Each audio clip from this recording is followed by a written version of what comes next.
Hola, ¿qué tal? Bienvenidos a Patois.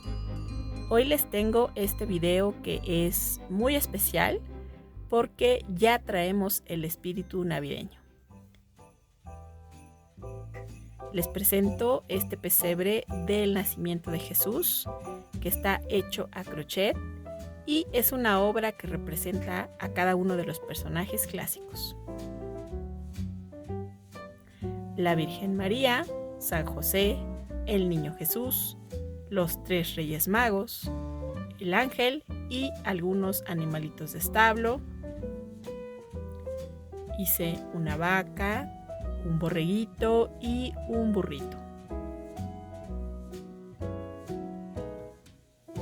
Este pesebre les dará un toque único y muy acogedor a la decoración navideña en sus hogares. Es perfecto para quienes valoran las tradiciones y disfrutan del encanto de las manualidades. En cada video veremos el proceso que hace especial a cada una de las figuras. Lo he diseñado con mucho amor y cariño para todos ustedes. Así que si les gustan, no se pierdan ni un solo detalle. Nos vemos en la siguiente.